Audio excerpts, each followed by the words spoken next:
탄소 중립을 외치는 국제사회 이목이 이제 수소로 향하고 있습니다. 석유와 석탄은 산업혁명을 일으키며 그동안 가장 중요한 자원이었지만 이산화탄소와 온실가스 배출을 급증시키고 기후변화 문제를 일으키는 주범으로 지목받아 왔습니다.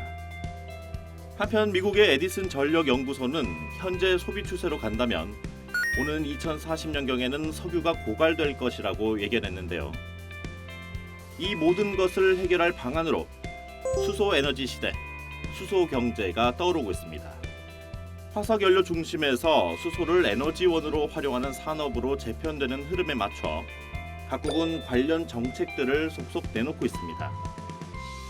EU 집행위원회는 수소 경제 규모를 오는 2030년까지 1,400억 유로, 한화로 약 189조 원으로 확대한다는 수소 전략을 발표하면서 이 흐름에 박차를 가하고 있습니다. 독일은 국가 수소 전략을 내놨습니다. 2030년까지 최대 5기가와트, 2040년까지 최대 10기가와트의 수소 생산시설 구축을 목표로 내걸었습니다. 우리나라의 경우 올해 2월 세계 최초로 수소경제 육성 및 수소안전관리법을 제정하며 수소경제를 향한 의지를 드러내고 있는데요.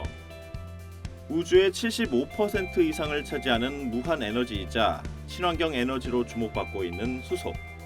앞으로 수소 경제가 이끌어갈 세상에 대한 기대감과 함께 관련 과제들이 논의되고 있는 시점입니다. 친환경은 앞으로 계속 우리가 풀어야 할 숙제이자 관심사인데요. 화석연료가 역사 속으로 사라지고 그 자리에 새로운 에너지가 자리할 전망입니다. 최근 국제사회에서 가장 주목하고 있는 건 수소인데요.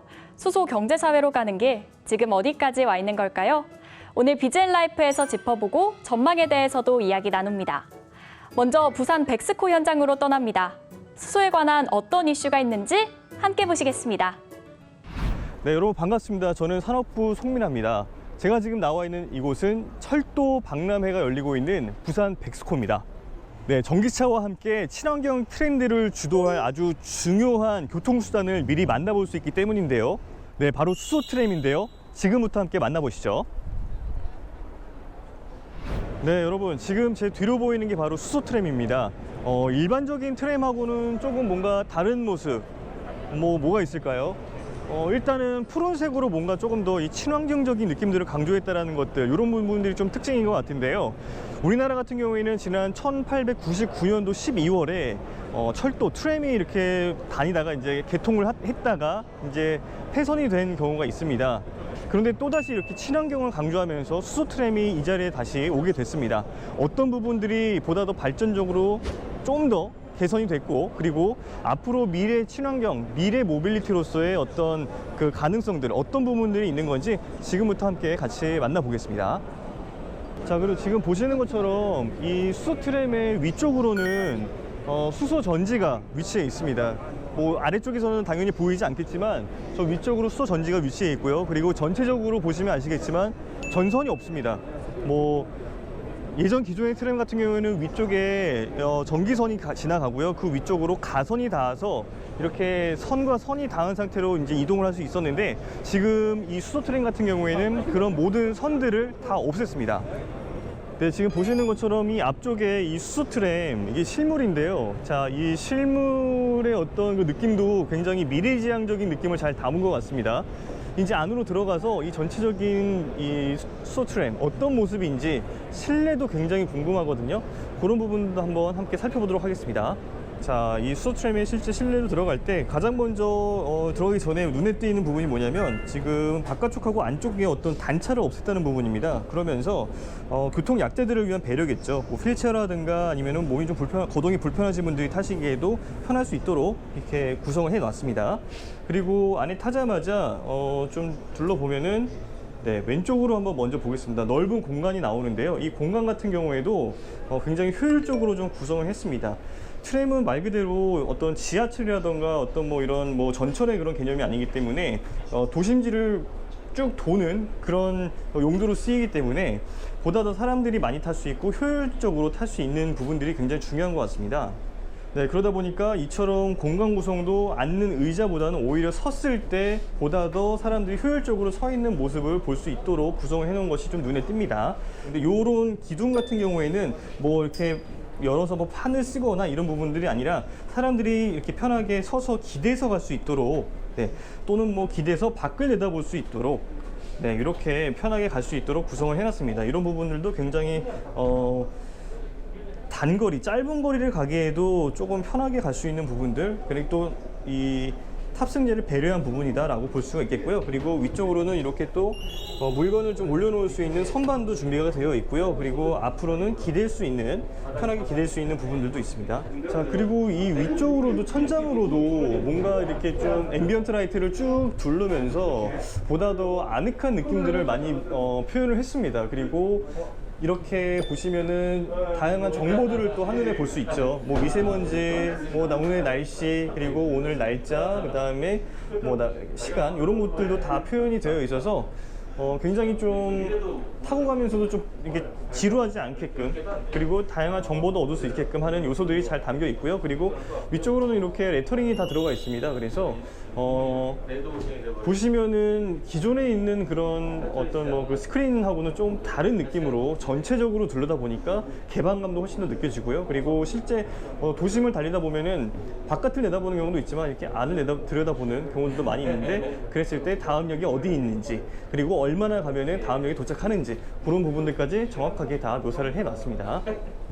이게 차세대 교통수단 으로서 이렇게 수소 트램을 개발하게 된 그런 네. 이유, 뭐 이런 네. 것들이 있는지 좀 네. 설명을 좀 부탁드립니다. 예. 지금 우리 미세먼지가 굉장히 좀 심각해지고 미세먼지 심하죠.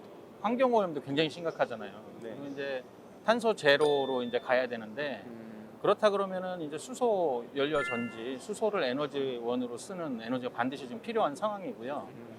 마침 또 현대자동차에서는 수소 연료 전지 모빌리티 전략으로 해서 자동차에 쓰이는 수소 연료 전지가 전 세계 최고 수준인데, 자동차에만 쓰지 않고 버스라든지 트럭, 그리고 이런 열차 모빌리티까지 확대 적용하는 게 전략입니다.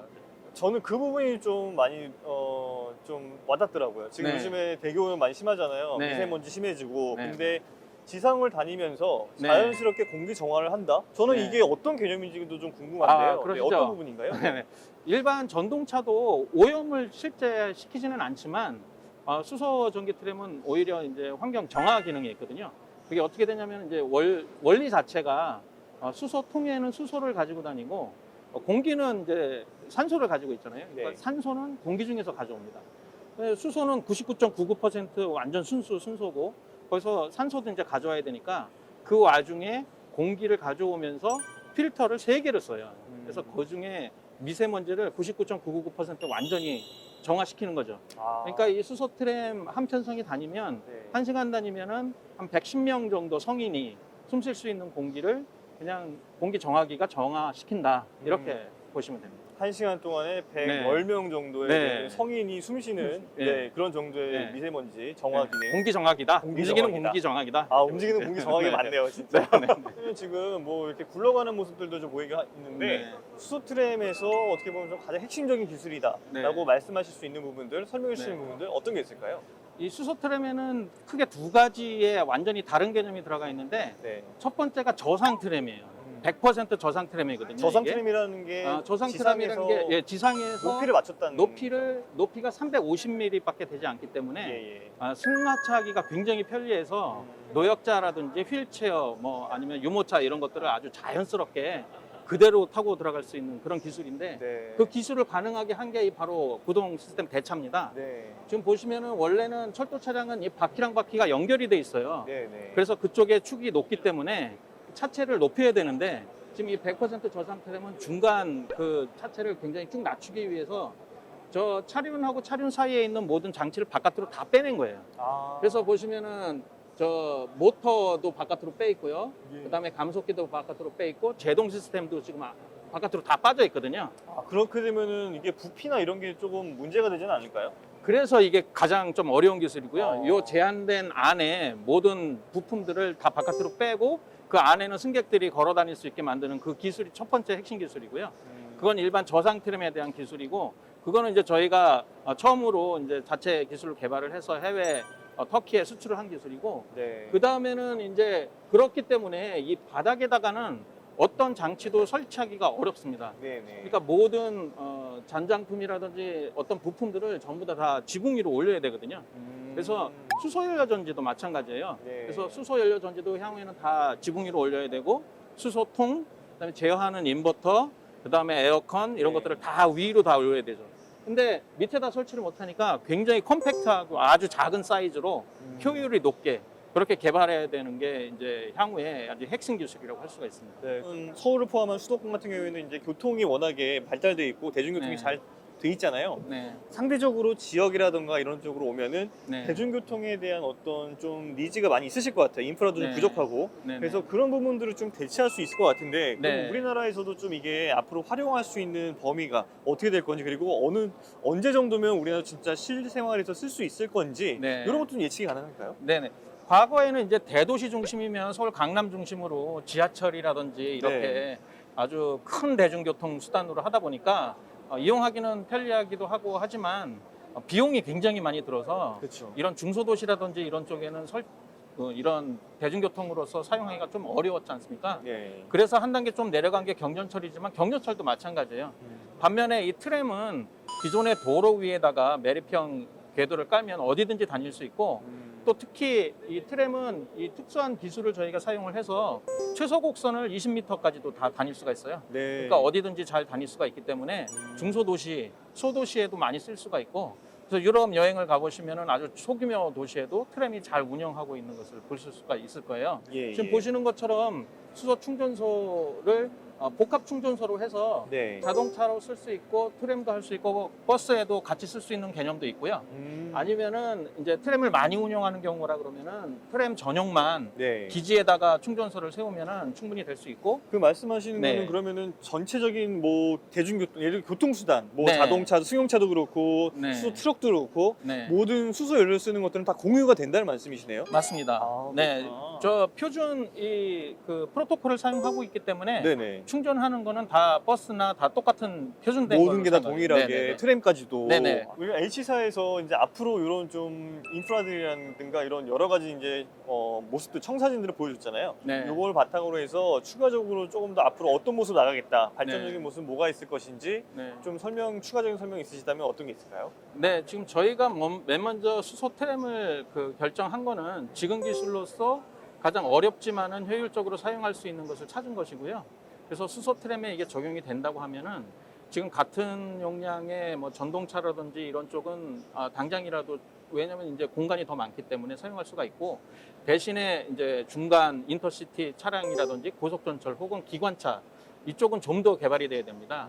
그래서 이 수소 인프라는 어떻게 보면은 에너지원이고 산업 동력원이기 때문에 트램으로 시작하지만 전체 수소 모빌리티, 철도 차량 모빌리티에 전체적으로 다 확장될 수가 있고요. 그래서 최종적으로 수소 기관차까지 간다 그러면은 저희가 남북 경유업에도 사용할 수가 있고 대륙 횡단에도 사용할 수가 있고 그리고 고속전철까지도 수소를 이용을 해서 신에너지원으로 사용할 수 있는 그런 날이 올 겁니다. 네. 거기 그날이 올 때까지 저희는 열심히 개발을 해야죠. 네. 네, 여러분 어떻게 보셨습니까? 이번 시간에는 미래 친환경 모빌리티인 수소 트램에 대해서 자세히 알아보는 시간을 가졌습니다. 저 역시도 이번 시간을 통해서 우리나라 수소 경제 사회가 어떻게 변화할지 더 짐작하게 되는 그런 굉장히 뜻깊은 시간이었는데요. 이와 관련된 더 자세한 내용은 스튜디오에서 한번 풀어보도록 하겠습니다. 스튜디오 나와주시죠. 수소 트램 관련해서 현장의 목소리 듣고 왔는데요. 탄소 문제를 해결하기 위해 새로운 신재생 대체 에너지 수소가 주목받고 있습니다. 수소 경제로 진입하기 위해서 각국은 어떤 정책들을 내놓고 있고 전망은 어떤지 이야기 나눠보겠습니다. 신재근 기자 함께합니다. 안녕하세요. 안녕하세요. 네, 오늘 함께할 전문가 나왔습니다. 한병화 연구원 자리했습니다. 어서 오세요. 네, 안녕하세요.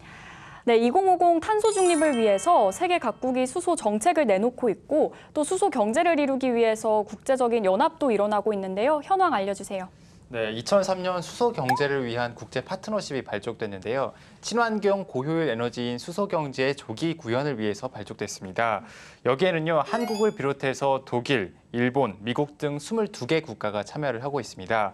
이 최근 열렸던 회의에서는요, 앞으로 각국은 수소 가격을 획기적으로 낮추겠다는 목표를 제시했습니다. 현재는 이 수소 생산 가격이 1kg당 8,000원 수준으로 조금 비싼 편인데요. 이를 위해서 이 미국은 2030년까지 수소 1kg당 생산 가격을 지금보다 80% 절감하겠다는 목표이고요. 그리고 우리나라도 2040년까지 수소 가격을 3,000원으로 낮추겠다는 계획을 제시했고, 일본은 2050년까지 가격을 2,000원대로 낮추겠다는 목표를 제시했습니다. 네, 이렇게 각국이 탄소 중립을 위해 수소 산업에 주목하고 있는데요. 앞으로 수소 산업 시장은 얼마나 커질까요? 네, 뭐 수소 산업 전망은 뭐 2조 달러니 3조 달러니 여러 가지 얘기가 많이 있습니다. 근데 일단 지금은 산업이 거의 미미한 상태이기 때문에 앞으로 커질 것을 저희가 예측할 때 상상하기 힘들 정도로 커진다. 뭐 이렇게 보시면 되는데요. 예를 들면 수소를 생산하는 설비가 있습니다. 수전의 설비인데요.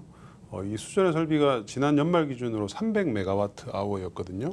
0.3기가입니다. 근데 2050년에는 3,300기가와트가 될 거다 하는 게 이제 제 추정이 아니고 IEA 추정입니다. 그러니까 3만 배의 시장이 커진다는 것이죠. 예, 그 정도로 획기적으로 시장이 커지는 시장이 수소 시장입니다. 네, 알겠습니다. 이 친환경을 위해서 수소 산업이 주목받고 있지만 수소라고 다 같은 수소가 아니라고 하더라고요. 이산화탄소가 없는 수소는 따로 있다고 하는데 어떤 건가요? 네, 이 수소에도 종류가 있는데 혹시 아시나요? 잘 모릅니다. 네. 이 수소는 이 청정 에너지답게 부산물이 물이라고 하는데요. 네. 전 여기서 저도 궁금증이 좀 생깁니다. 네. 이 물을 그 물을 마셔도 되나요? 웃으시는 걸 보니까 안 될 것 같은데요. 그런가요? 네. 그래서 일단 종류를 구분하기 위해서 이 수소에는 브라운, 그레이, 블루, 청록, 그린 이렇게 5가지로 나뉩니다. 네. 수소 생산 과정 중에 이산화탄소가 발생하면은 브라운과 그레이, 발생하지 않으면 청록, 그린, 블루 이렇게 나뉩니다. 각국이 에너지원을 수소로 바꾸려는 이유가 그 이산화탄소를 줄이기 위한 목적인데요. 네. 결국 수소도 이산화탄소가 발생하지 않은 수소여야만 합니다. 때문에 블루 수소와 청록 수소, 그린 수소가 각광을 받고 있습니다. 정부도 블루와 청록, 그린 등 깨끗한 수소만을 취급할 수 있도록 이 제도를 명시하는 것을 추진을 하고 있습니다. 네. 우리나라는 지난 2월에 세계 최초로 수소법을 내놨다고 했는데요. 어떤 내용인지, 그리고 현재 우리나라에서도 수소 경제를 위해서 어떤 노력을 하고 있는지 말씀 좀 해주세요. 네, 우리나라도 이 해외와 마찬가지로 수소 전략을 국가 전략 산업으로 보고 이 수소 경제를 적극 육성 지원하고 있습니다. 정부는 지난 2018년 8월 달에 이 수소 경제를 3대 투자 분야로 지정을 하기도 했는데요. 또 실제 정부는 올해 수소 경제 예산으로 1조 원가량 편성하기도 했습니다. 이와 더불어서 정부는 청정 수소만 활용하도록 하는 청정 수소 인증제 도입을 또 추진을 하고 있고요. 앞서 제가 수소의 색깔에 대해서 잠시 설명을 해드렸지 않습니까? 생산 과정 중에 이산화탄소가 발생하는 수소가 있기 때문에 인증을 통해서 그린 수소처럼 이산화탄소 없는 수소만 취급하도록 하겠다는 겁니다. 네. 정부는 또 청정 수소를 활용한 연료 전지 보급을 확대하기 위해서 청정 수소 발전 의무화 제도도 도입을 합니다. 민간 부문의 투자도 눈에 띄는데요. 현대차와 포스코, SK 등 대기업과 중소기업들은 2030년까지 수소 경제 전 분야에 43조 원을 투자할 계획이라고 합니다. 그린 수소와 블루 수소 등 청정 수소에 한해서 이 투자가 집중되고요. 또 최근 우리 기업 사이에서 ESG 열풍이 불고 있는데요. 이를 위해서 현대차는 친환경차 보급을 위해서 나서고 있는데 수소차가 그중에 하나입니다. 앞서 현대차는 2013년에 세계 최초로 이 수소 전기차인 투싼 iX35와 넥소 양산을 하기도 했고요. 네. 현대차는 SUV와 버스, 트럭 등으로 수소차 라인업을 확대할 예정이고 2030년까지 50만 대로 늘릴 예정이라고 합니다. 효성은 글로벌 특수가스 전문 기업 린데와 손잡고 최근 5년간 1조 원을 투자를 해서 액화 수소 생산 능력을 연 3만 9천 톤까지 늘리겠다고 합니다. 또 대형 액화 수소 충전소를 전국에 30곳가량 구축을 하고 액화 수소 충전기 등 해외 기술에 의존하는 충전 시설을 국산화를 추진합니다. 한화도 2030년부터 그린 수소 상용화를 목표로 이 분야에 1조 3천억 원을 투자합니다. 기업 간 협업도 활발한데요. 현대차그룹과 SK그룹 그리고 포스코그룹, 효성그룹은 앞서 기업 CEO들끼리 만나서 오는 9월 중에 수소기업 협의체를 설립하기로 손을 모았습니다. 앞서 저희가 수소 트램에 대해서 알아봤는데요. 이 수소 자동차, 수소 버스 이렇게 교통수단에서 큰 변화가 일어날 것으로 보이더라고요. 현재 상황은 어떤가요? 네, 자동차와 선박 등 교통수단에 대해서도 이 수소 연료 전지 도입이 한창입니다. 네. 먼저 자동차부터 살펴보면요. 수소차는 현재 우리나라가 다른 나라에 비해서 좀 앞서 있습니다. 우리나라는 2년 연속으로 수소차 판매 대수 세계 1위를 달성했고 누적 10,000대 이상 수소차를 보급을 했습니다. 네. 앞으로 상용차 시장에서도 수소 연료가 점차 디젤 연료를 대체할 것으로 보이는데요. 당장 현대차는 내년 상반기 중에 수소 전기 트럭 액시언트를 국내에 출시해야 한다고 합니다. 수소 택시 보급도 한창입니다. 현재 서울에서만 수소 택시 20대가 달리고 있습니다. 2019년 처음으로 수소 택시 10대가 보급됐고 작년에 10대가 추가로 더 보급이 됐습니다. 혹시 수소 택시 이용해 보셨나요? 아니요, 저는 타본 적이 없습니다. 네, 저는 한번 타봤는데 네. 잠시 수소 택시 기사분 인터뷰 영상 보시겠습니다. 주행을 하면서 정화를 하고 다닙니다. 이게 정화. 실내도 정화가 됩니다. 그래요? 예. 그렇기 때문에 정화를 딱 하고 다니면서 미세먼지, 디젤차에서 나오는 그 매연, 요거를 다 빨아먹고 다녀요. 그러면서 저희들이 이제 휴식할 때 시동을 끕니다. 예. 그러면은 그 정화하는 게 뒤에 물로 싹 빠져요. 연비도 좋습니다. 이게. 연비도 한 이게 풀을 채우면은 부산 갔다 대구까지 올 수 있고 한 650km 뜁니다. 네, 방금 영상을 보고 왔는데요. 이 수소 생산뿐만 아니라 수소 산업을 위한 인프라 확충도 필요해 보이는데요. 수소 충전소나 인프라 관련해서는 현재 어떻게 진행되고 있나요? 네, 부끄러운 사실을 하나 말씀을 드리면요. 수소 인프라는 우리나라가 꼴찌 수준이라는 겁니다. 현재 전국의 수소 충전소는 약 70여 개 정도 됩니다. 전 세계 수소 충전소가 한 500여 개 정도 되니까 이 10%를 조금 웃도는 수준인데요. 수소차 보급이 세계 1위임에도 불구하고 충전 인프라가 제대로 깔려 있지 않습니다. 충전기 한 대당 차량 비율은 180대당 한 대꼴로 일본 38대 1, 중국 24대 1보다 한참 밀립니다. 이는 아직까지 수소에 대한 사람들의 불신이 강하기 때문인데요. 이 수소하면 수소폭탄부터 생각을 하고 때문에 수소 충전소 도입을 반대하는 여론이 강합니다. 여기에 현행법상 수소 시설이 위험시설로 분류되다 보니까 전기차처럼 일반 대형마트 등의 충전소가 못 들어선다는 이 한계가 있습니다. 수소 사회를 앞당기기 위해서는 이 수소가 안전한 에너지원이라는 인식을 높이고 법을 현실에 맞게 먼저 맞추는 것이 중요해 보입니다. 정부는 올해 수소 충전소를 180기 이상으로 늘리겠다고 발표했습니다. 네. 특히 수도권에는 충전소를 50기 이상으로 늘리겠다고 하는데요. 여기에 정유사들도 수소 충전소 사업에 참여하려는 움직임을 보이고 있습니다. SK그룹은 SK이노베이션의 정유사업 자회사인 SK에너지가 설립하는 수소 충전소를 통해 판매할 구상을 가지고 있고요. GX칼텍스는 한국가스공사와 액화수소 생산과 충전소 설립까지 협업할 예정이라고 합니다. 네. 현재 상황에서 우리나라는 어떤 문제부터 하나씩 해결하면 좋을지 이 수소 산업을 위해 단계적으로 해결해야 할 과제에 대해서 의견 주신다면요? 조금 전에 말씀하신 것처럼 수소에 대해서 일반 시민들의 좀 인식의 전환을 가져올 수 있도록 정부가 좀 집중적으로 홍보도 하고 많이 노력을 해야 될 것 같고요. 두 번째는 깨끗한 수소죠. 결국은 이 수소 사회를 연다는 것은 탄소 중립 시대로 가기 위한 가장 중요한 매개체잖아요. 그렇게 되려면 깨끗한 수소를 써야 되는데 그 깨끗한 수소를 어떻게 확보할 수 있을지에 대해서 우리 모두 같이 생각을 좀 해봐야 될 때 같습니다. 네. 수소 에너지와 수소 산업 관련해서 투자자들은 어떤 점을 주목해 보면 좋을까요? 투자자들은 아까 제가 모두에 말씀드린 것처럼 엄청나게 크게 성장할 시장인 것은 확실하거든요. 확실한데 다만 이제 이게 기술 초기의 산업이기 때문에 여러 가지 이제 우여곡절이 많이 있을 겁니다. 전기차도 초기에 그랬었거든요. 네. 성장을 굉장히 고성장을 할 것 같았었는데 충전 인프라가 처음에는 확충이 좀 늦어져서 수소도 마찬가지입니다. 그래서 이제 그런 우여곡절이 있을 것이지만 어쨌든 이게 꼭 필요한 에너지 원으로서 이용될 것이기 때문에 좀 긴 안목으로 보고 투자하시는 그런 전략이 꼭 필요할 것 같습니다. 네, 말씀 감사합니다. 끝으로 탈산소, 수소 시대를 향해 가는 지금의 상황에 대해서 한마디씩 정리 말씀 부탁드릴게요. 신 기자님부터 부탁드릴게요. 네.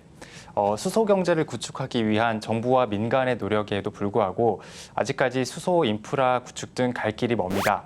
한국이 수소 경제를 먼저 이룩하는 나라가 됐으면 좋겠습니다. 네, 전문가님도 한 말씀 부탁드릴게요. 수소는 탄소 중립으로 가는 가장 마지막 퍼즐이다. 네, 그렇게 정리를 드리겠습니다. 네. 수소 시대로 진입하는 건 불가피해 보이는데요. 다만 해결해야 할 과제도 만만치 않아 보입니다. 투자자들 입장에서는 주목해야 할 영역임에도 틀림이 없겠습니다. 비젤라이프에서도 앞으로의 변화와 전망 지켜보면서 중요한 정보와 소식들 전하겠습니다. 오늘 도움 말씀 감사합니다. 18세기 영국을 중심으로 수공업은 대규모 기계공업으로 전환이 일어났습니다. 우리가 익히 알고 있는 산업혁명의 시작이었는데요. 그때 주역은 석탄이었습니다. 인류에게 큰 변화를 선사한 에너지가 이제 수소에게 자리를 내어줄 시점에 왔습니다. 수소가 중심이 되는 세상에는 또 어떤 일이 일어날까요? 우리가 우려하고 있는 환경 문제는 수소가 해결해 줄 수 있을까요? 변화와 호기심 사이에서 비젤라이프는 시대를 읽는 방송으로 여러분을 만나겠습니다. 오늘도 시청해 주신 여러분 감사합니다.